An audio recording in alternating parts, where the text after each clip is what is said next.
The millennial drought was a series of droughts from 2000 to 2010, 02, 03, 06 and 09. There was no years in that time frame where we had above average rainfall. It was always below average. And it was pretty hard hitting in this area. The ecological systems were breaking down. You could see the damage that was occurring. We knew we had to do some significant changes with our operation. Basically, the retention of trees or greater forestry was one of them. And that led us into the carbon farming. We viewed our trees differently. You allow those trees to grow and do their natural thing, which is to get quite high, get to canopy. It gives you an income stream as well as animal welfare outcomes and profitability outcomes.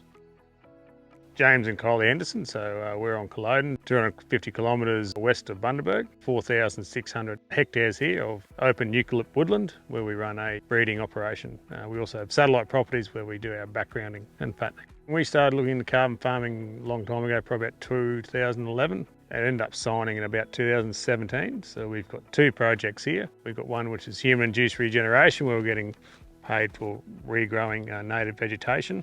And we've got an avoided clearing, which is we're getting paid to not clear certain vegetation that's reached a threshold. When we started in the back end of that millennial drought, we were looking for answers and for a lot of different parts of our businesses at the same time, from the genetics of the cattle to the management of the cattle to the management of the landscape. These are all sort of things we were considering.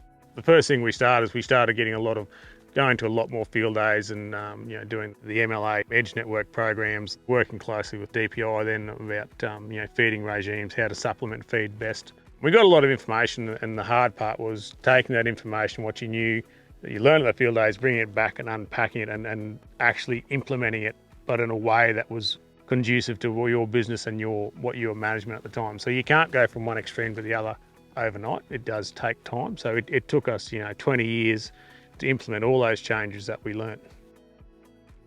We shortened our calving period, so we went from essentially a 5-month join down to a 3-month join. We started moving the cattle. We changed the genetic makeup of our cows. We actually shrunk our cow size using EBVs, which was a key thing. So we had a smaller cow to maintain when it does get dry. And through that process, we've managed to continually to improve our weaner weights over time. Our conception rates are improving over time. Our total tonnes per hectare on the property in dry matter is increasing over time. And all these things also make it easy to lead into other things like carbon farming.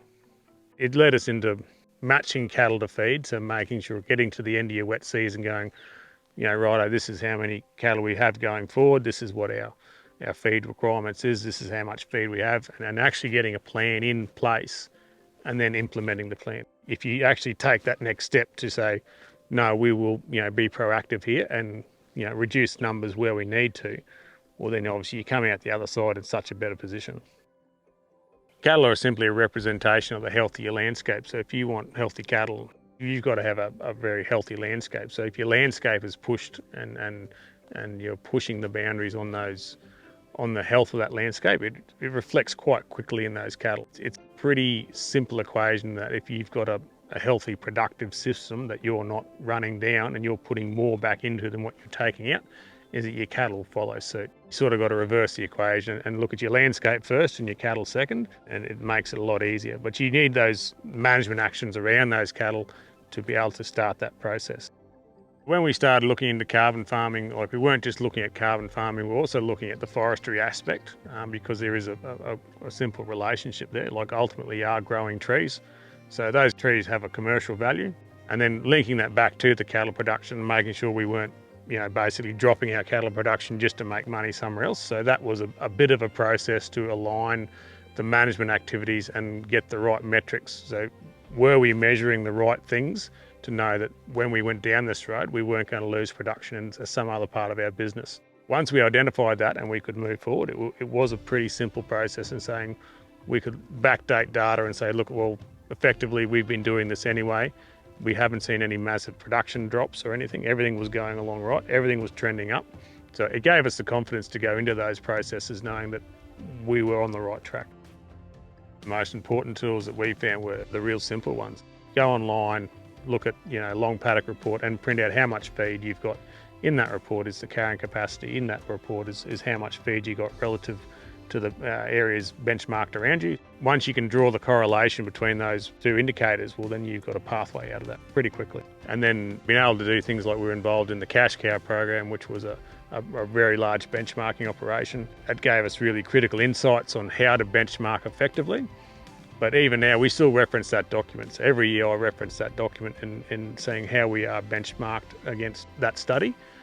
Once you've sort of got those critical pieces of data and you know what the benchmark is, well, then you can start developing your plan to go forward. When you're looking at the carbon data, it's a bit different.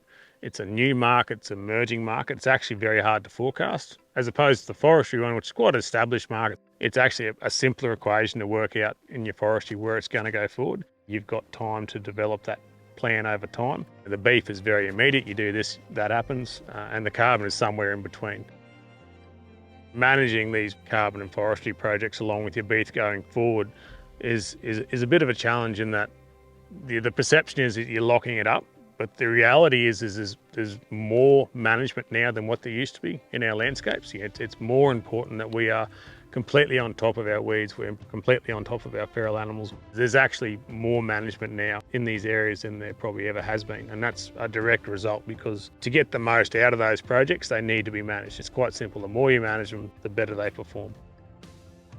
We used to have a very staggered profit line. Our profit would be up, it would be down, it would jump around, along with our numbers. You know, some years you'd have a good year, some years you'd have a bad year, and it would jump around. It made budgeting difficult. These days it's much more consistent. You know, we consistently run our business at a pretty even line. It's not jumping all over the place with big profits and big losses. It makes it much simpler to budget, and if you can budget, well, then you can control your cash flow, and it also gives you more money in the bank to execute on opportunities when they arise. We sell cattle on our terms now, not when we need cash. It's a different way of managing your business. So you're much more in front of the game than we used to be.